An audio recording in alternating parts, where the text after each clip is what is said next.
Pernahkah teman-teman berpikir mengapa benda dapat bergerak?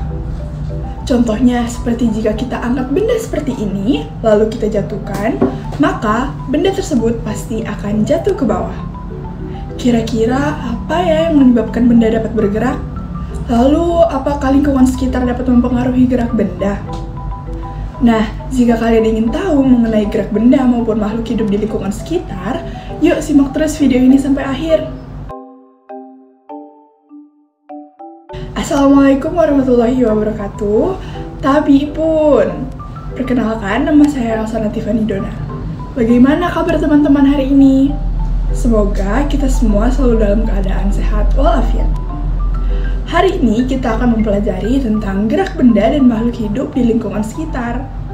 Sebelum kita belajar, mari kita berdoa terlebih dahulu. Berdoa dimulai.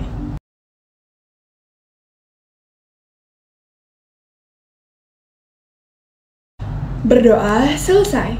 Pada bab kali ini terdapat 4 subbab di dalamnya, yaitu konsep gerak, sistem gerak manusia, sistem gerak hewan, dan juga sistem gerak tumbuhan. Subbab pertama yaitu konsep gerak, dan yang akan kita pelajari pertama kali adalah mengenai gerak lurus. Setiap kita pergi dari rumah ke sekolah, lalu kita kembali lagi ke rumah, pastinya kita akan bergerak melalui jarak tertentu, bukan? Dan pada kegiatan tersebut juga, kita akan berpindah dari satu tempat ke tempat lainnya. Nah, teman-teman tahu nggak sih perbedaan antara jarak dan juga perpindahan? Jarak merupakan panjang lintasan yang ditempuh, sedangkan perpindahan merupakan jumlah lintasan yang ditempuh dengan memperhitungkan posisi awal dan juga posisi akhir. Sekarang, coba lihat gambar atlet yang sedang berlari ini. Nah, kemampuan atlet dalam menempuh jarak tertentu setiap sekonnya disebut juga sebagai kelajuan. Atau bisa kita tulis secara sistematis, yaitu V sama dengan S per T. Selain kelajuan, ada juga istilah yang disebut dengan kecepatan. Jika kelajuan mengukur jarak tempuh, maka kecepatan mengukur perpindahan. Rumusnya adalah delta S per delta T. Sekarang, teman-teman bisa melihat pada gambar ini yang menunjukkan mobil yang sedang bergerak menjauhi lampu lalu lintas akan dipercepat, sedangkan saat mendekati lampu lalu lintas akan diperlambat. Secara matematis, percepatan dapat ditulis sebagai A sama dengan delta V per delta T, dengan delta V adalah Vt dikurang V0 atau V akhir dikurang V awal. Teman-teman, selanjutnya yang akan kita bahas adalah materi mengenai gaya. Gaya adalah tarikan atau dorongan. Gaya dapat dibedakan menjadi gaya sentuh dan gaya tak sentuh. Gaya sentuh contohnya adalah gaya otot dan juga gaya gesek. Misalnya pada saat ketika kita sedang memanah. Sedangkan untuk gaya gesek selalu berlawanan arah dengan gaya yang diberikan pada benda. Contohnya, gaya gesekan antara meja dan lantai. Selanjutnya, untuk gaya tak sentuh adalah gaya yang tidak membutuhkan sentuhan langsung dengan benda yang dikenai. Contohnya yaitu magnet seperti gambar yang telah ditunjukkan. Nah, lebih lanjut tentang gaya dan interaksinya terhadap gerak benda, yuk kita mulai dengan pembahasan tentang hukum Newton mengenai gerak. Marilah kita melihat video yang satu ini. Dari video tersebut, kita bisa melihat bahwa benda memiliki kecenderungan untuk tetap mempertahankan keadaan diam atau geraknya dengan kecepatan tetap yang disebut juga sebagai inersia atau kelembaman benda. Nah, hukum Newton 1 menyatakan sifat inersia benda bahwa benda yang tidak mengalami resultan gaya atau sigma F sama dengan 0 akan tetap diam atau bergerak lurus beraturan. Setelah hukum Newton 1, selanjutnya kita akan membahas tentang hukum Newton 2. Hukum Newton 2 ini menyebutkan bahwa percepatan gerak sebuah benda berbanding lurus dengan gaya yang diberikan, namun berbanding terbalik dengan massanya, atau dapat dirumuskan sebagai A sama dengan sigma F per M. Sampailah kita kepada hukum 3 Newton. Hukum 3 Newton ini menyatakan bahwa ketika benda pertama mengerjakan gaya pada benda kedua, maka benda kedua tersebut akan memberikan gaya yang sama, besar, ke benda pertama namun berlawanan arah, atau F aksi sama dengan minus F reaksi. Teman-teman, apakah kalian tahu bahwa kegiatan berenang merupakan contoh dari penerapan hukum Newton 3? Gaya aksi dari tangan berenang ke air mengakibatkan gaya reaksi dari air ke tangan dengan besar gaya yang sama namun arah gayanya berlawanan. Sehingga orang tersebut akan terdorong ke depan meski tangannya mengayuh ke belakang. Nah teman-teman, setelah belajar mengenai konsep gerak, kita akan membahas subbab berikutnya yaitu mengenai sistem gerak manusia. Materi pertama yang ada di subbab ini adalah tentang rangka. Ini merupakan gambar dari sistem rangka manusia. Teman-teman, tulang atau rangka memiliki banyak fungsi loh, seperti memberikan bentuk pada tubuh, menopang tubuh kita, melindungi organ dalam, dan masih banyak lagi. Berikutnya, tulang ternyata tersusun atas struktur yang lumayan kompleks. Dalam gambar, kalian bisa melihat struktur yang namanya periosteum. Periosteum ini memiliki pembuluh-pembuluh darah kecil yang berfungsi membawa zat-zat makanan ke dalam tulang. Membran ini juga penting dalam pertumbuhan dan perbaikan tulang. Selanjutnya, kalian bisa melihat terdapat tulang kompak. Tulang kompak ini mengandung zat kapur dan fosfor yang menyebabkan kerasnya tulang. Lalu ada juga serabut-serabut elastis yang mempertahankan tulang agar tetap kuat. Lalu, ujung tulang panjang ditutup dengan tulang rawan atau kartilago yang tersusun atas sel-sel yang dikelilingi oleh matriks protein yang dihasilkan oleh sel-sel tersebut. Teman-teman sekalian, bentuk tulang manusia dibedakan menjadi 4, yaitu tulang panjang misalnya tulang lengan, tulang pipih misalnya tulang dada, tulang pendek misalnya tulang ruas jari, dan juga tulang tidak beraturan misalnya tulang punggung. Ada juga istilah yang disebut dengan osifikasi, yaitu proses pengubahan tulang rawan menjadi tulang keras. Osifikasi bermula dari tulang rawan yang memiliki rongga berisi osteoblas yang nantinya akan membentuk osteosit. Di antara jaringan tulang yang terbentuk, terdapat pembuluh darah juga. Sampai akhirnya terbentuk struktur lengkap seperti yang teman-teman sudah lihat pada gambar sebelumnya. Selain mengalami osifikasi, tulang juga mengalami penggabungan atau fusi. Ketika kita lahir, kita memiliki total 270 tulang. Namun ketika dewasa, kita hanya memiliki 206 tulang saja loh. Selanjutnya, kita akan membahas mengenai sendi pada manusia. Sendi dibagi menjadi 3 macam, yaitu sinertrosis tidak dapat digerakkan, amfiartrosis dapat digerakkan namun terbatas, dan juga diartrosis dapat digerakkan secara bebas. Contoh dari sendi diartrosis yang pertama adalah sendi peluru. Sendi peluru ini dapat digerakkan ke segala arah, misalnya di antara tulang belikat dan juga tulang lengan atas. Kemudian ada sendi engsel yang hanya memiliki satu arah gerak seperti engsel pintu. Contohnya di antara tulang lengan atas dengan tulang pengumpil dan hasta. Kemudian ada sendi putar di mana salah satu tulang berfungsi sebagai poros dan ujung tulang yang lain berbentuk cincin yang dapat berputar pada poros tersebut. Kemudian, sendi pada pertemuan antara karpal dan metakarpal yang disebut juga sebagai sendi pelana. Sendi pelana ini memiliki 2 arah gerak. Setelah itu, pada pergelangan tangan juga terdapat sendi geser. Prinsip kerja sendi ini adalah satu bagian tulang bergerak menggeser di atas tulang lain. Sendi geser juga memungkinkan tulang bergerak ke depan dan ke belakang. Pembahasan terakhir pada subbab sistem gerak manusia ini adalah tentang otot. Otot adalah penggerak bagian-bagian tubuh, sehingga otot disebut juga sebagai alat gerak aktif. Otot dapat berkontraksi dan relaksasi. Kontraksi merupakan proses yang memerlukan energi yang mengakibatkan bagian-bagian tubuh bergerak. Sedangkan pada saat otot dalam keadaan relaksasi, otot akan memanjang sehingga pada saat diukur, diameter otot akan mengecil. Cara kerja pada otot di tubuh kita dapat dibedakan menjadi 2, yaitu otot yang kerjanya di bawah kesadaran dan otot yang kerjanya di luar kesadaran atau tidak dapat kita kendalikan. Kemudian, otot dapat dibedakan menjadi 3 jenis.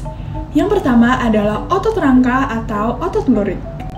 Otot rangka ini disebut juga sebagai otot lurik karena bentuknya bergaris-garis melintang.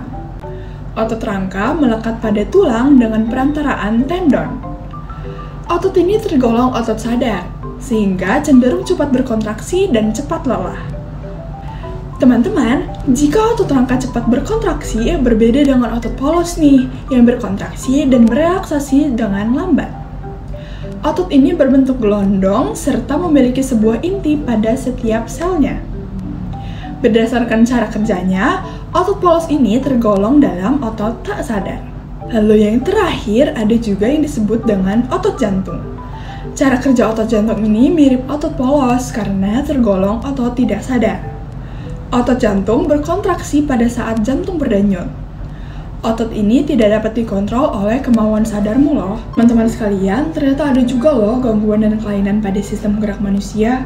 Contohnya yang pertama adalah riketsia. Riketsia ini terjadi karena kekurangan vitamin D yang membantu penyerapan kalsium dan fosfor, sehingga proses pengerasan tulang terganggu. Penyakit ini terjadi pada anak-anak, maka dari itu kita harus memastikan bahwa kita mendapatkan vitamin D yang cukup.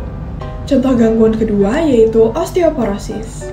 Osteoporosis disebabkan karena kekurangan kalsium. Tulang yang kekurangan kalsium dan mineral akan menjadi rapuh dan mudah patah. Lalu ada juga kelainan tulang belakang yaitu lordosis, kifosis, dan juga skoliosis. Dan masih banyak kelainan lainnya. Beberapa cara yang dapat kita lakukan untuk menjaga kesehatan sistem gerak kita adalah: yang pertama, kita dapat meningkatkan kandungan kalsium dalam asupan makanan kita. Lalu yang kedua, yaitu berjemur pada sinar matahari pagi. Setelah itu ada memperhatikan aktivitas fisik yang cukup setiap harinya. Jika teman-teman sudah paham, kita akan berpindah ke subbab berikutnya mengenai sistem gerak hewan. Yang pertama adalah gerak hewan di air. Teman-teman, air punya kerapatan yang lebih besar dibandingkan udara loh, sehingga hewan lebih sulit bergerak di air daripada di udara. Salah satu bentuk tubuh yang paling banyak dimiliki oleh hewan air adalah bentuk streamline. Bentuk tubuh ini memungkinkan tubuh meliuk dari sisi ke sisi dan mengurangi hambatan ketika bergerak di dalam air. Tubuh ikan juga dilengkapi otot dan tulang belakang yang fleksibel untuk mendorong ekor dan sirip ikan ke dalam air. Ikan juga memiliki sirip tambahan yang berfungsi untuk menjaga keseimbangan. Untuk mengatur gerakan naik turun, ikan memiliki gelembung renang yang dapat mengeluarkan gas. Lalu, gerak hewan di udara. Tahukah kamu bagaimana cara burung dapat terbang dan melawan gravitasi bumi? Nah, gravitasi ini adalah masalah utama yang dihadapi oleh hewan-hewan yang terbang di udara. Tubuh hewan-hewan tersebut harus memiliki gaya angkat yang besar untuk mengimbangi gaya gravitasi. Salah satu caranya yaitu dengan adanya sayap. Sayap burung tersusun atas kerangka yang kuat dan ringan, serta otot yang kuat. Sayap burung memiliki bentuk melengkung sehingga udara yang mengalir pada bagian atas sayap lebih cepat daripada bagian bawahnya. Yang terakhir tentu saja ada gerak hewan di darat. Setiap jenis hewan memiliki struktur tubuh yang berbeda yang dapat berfungsi demi kelangsungan hidupnya.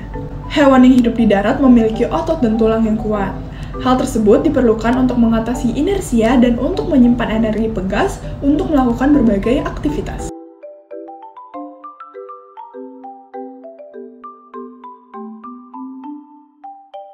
Akhirnya kita telah sampai pada subbab terakhir nih teman-teman, mengenai sistem gerak tumbuhan. Yang pertama yang akan kita bahas adalah, apa sih gerak esionom itu?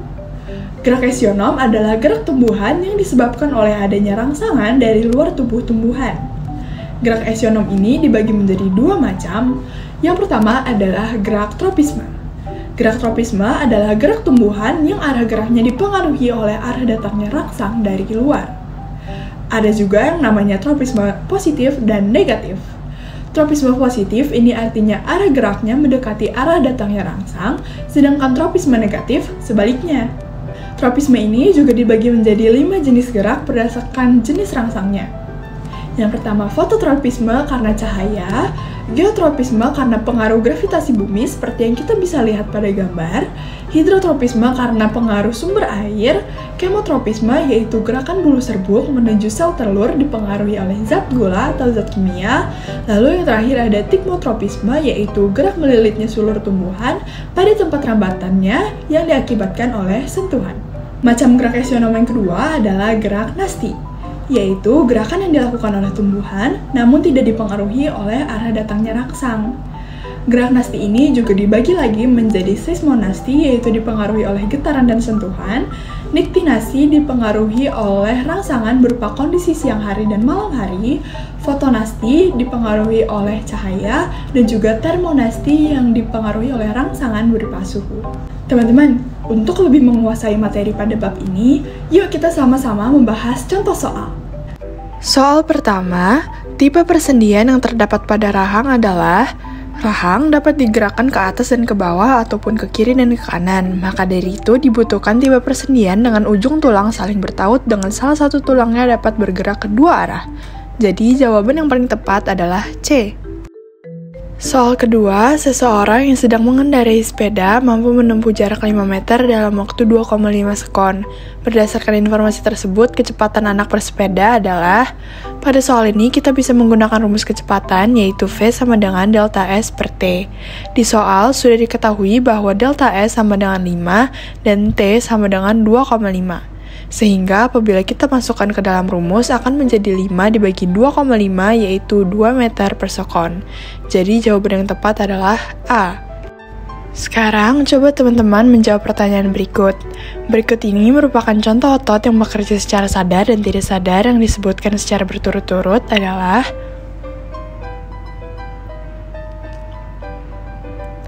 Yap, benar, jawaban yang tepat adalah C. Jadi, kita telah mempelajari semua subbab yang ada pada materi gerak benda dan makhluk hidup di lingkungan sekitar. Melalui latihan soal yang telah teman-teman jawab tadi, semoga itu dapat membantu kalian untuk lebih memahami materi-materi yang ada pada bab ini. Dimulai dari materi konsep gerak, sistem gerak manusia, hewan, dan juga tumbuhan. Dengan adanya fisika, kita bisa mengetahui banyak sekali hal-hal pada kehidupan kita. Ternyata fisika sangat dekat ya dengan kehidupan kita. Cukup mudah untuk dipahami, bukan? Jangan lupa belajar dan banyak baca bukunya ya, teman-teman. Terima kasih telah menyimak video ini sampai akhir. Semoga materi yang saya sampaikan bermanfaat untuk kita semua. Sekian video pembelajaran kali ini. Wassalamualaikum warahmatullahi wabarakatuh.